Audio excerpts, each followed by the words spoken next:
Emmanuel de la brasserie des Trois Croquants, une brasserie qui a ouvert ses portes en juin 2016, une brasserie qui a été créée par les membres d'une même famille. Aujourd'hui, en 2018, je travaille à temps plein avec ma compagne et la spécificité de la brasserie, c'est que voilà, nous sommes spécialisés dans les bières anglo-saxonnes.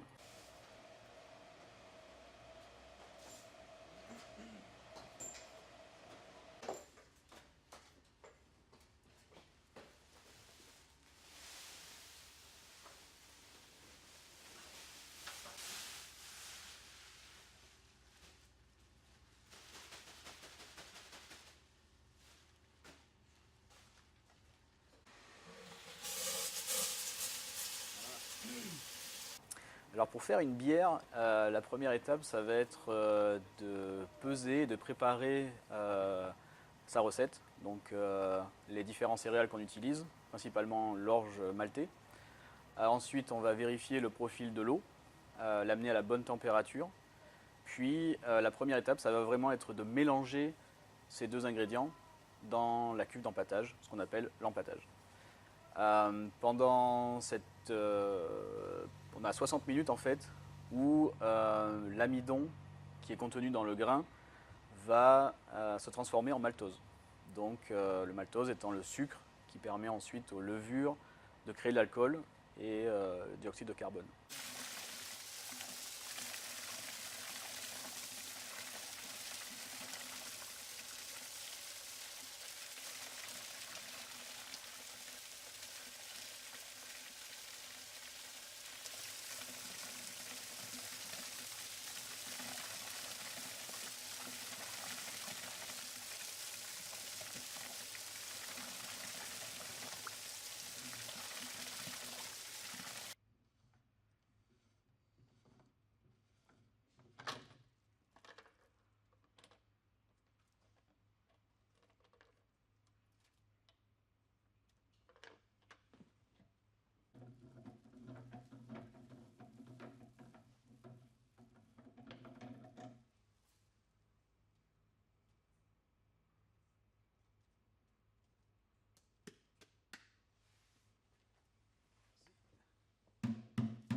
Soixante-six,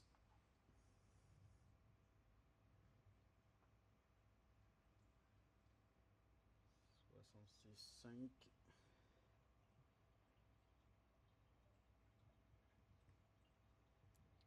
66,8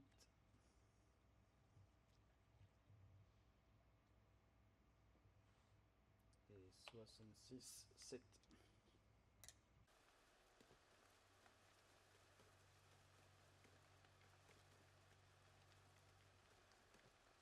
Le houblon amène plusieurs choses dans le processus. Il va amener le goût en fait, donc ça peut aller d'une amertume assez forte, comme dans le cas des IPA, puis ça peut aller dans des notes plus herbacées, comme dans les bières allemandes. Ça amène donc aussi un côté, ça peut amener un côté résineux ou un côté d'agrumes, des notes d'agrumes.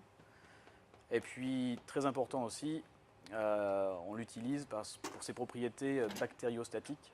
Ça veut dire qu'en fait, ça empêche les bactéries de se développer après dans un fût, dans une bouteille.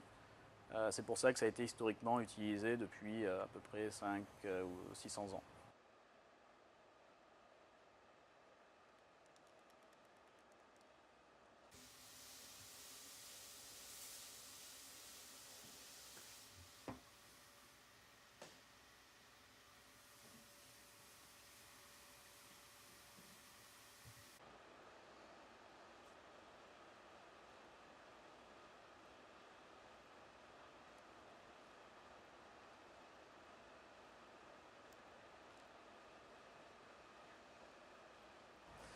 Donc après ces 60 minutes d'empâtage, on transfère le mou dans la cuve d'ébullition. On porte le mou à ébullition pour le stériliser, tout simplement. Puis aussi pour rajouter le houblon, où les résines vont pouvoir se solubiliser dans le mou. On va aller chercher l'amertume, mais aussi les notes plus aromatiques, comme des notes d'agrumes ou de citron vert.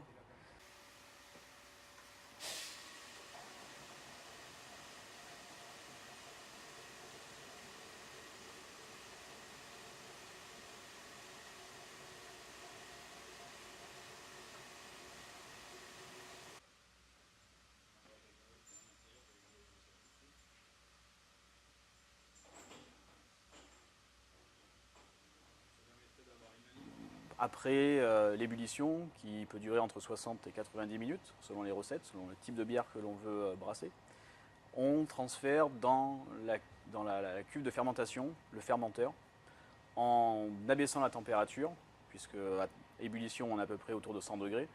On va faire baisser la température à 20 degrés Celsius, qui est la température idéale pour la fermentation, puisque les levures sont des organismes vivants et que 20 degrés, entre 18 et 20 degrés, c'est leur température idéale.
La levure est un organisme vivant qui va transformer le maltose, le sucre que l'on a obtenu de l'empâtage, en CO2, dioxyde de carbone, et en alcool.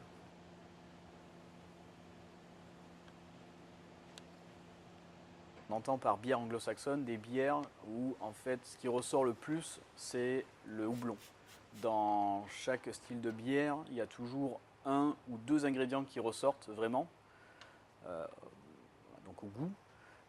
Sur les bières belges, on va plutôt être sur des bières alcoolisées et maltées, sucrées, avec le houblon qui est plutôt en arrière, plutôt en retrait. Les bières anglo-saxonnes, on met vraiment le houblon en avant. Donc ça va du résineux au côté vraiment agrume.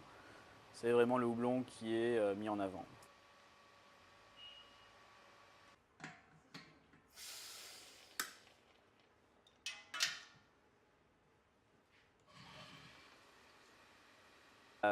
Les stouts, qui sont en fait des brunes anglo-saxonnes, ce qui ressort beaucoup, c'est le malt torréfié.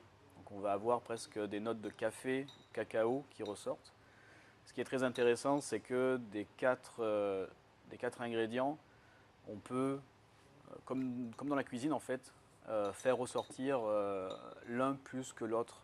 Et c'est ça qui fait qu'il y a tant de bières différentes, c'est qu'on peut avoir des bières où la levure va ressortir, comme les blanches, ou alors le houblon, ou alors le malt torréfié.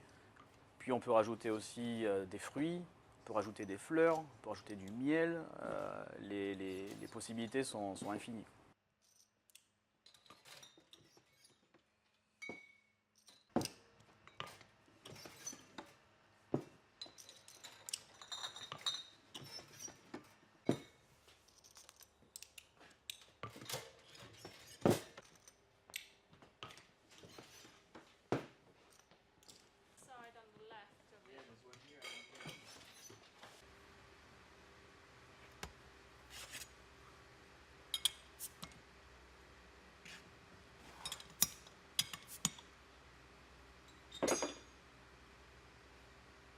Santé. Cheers.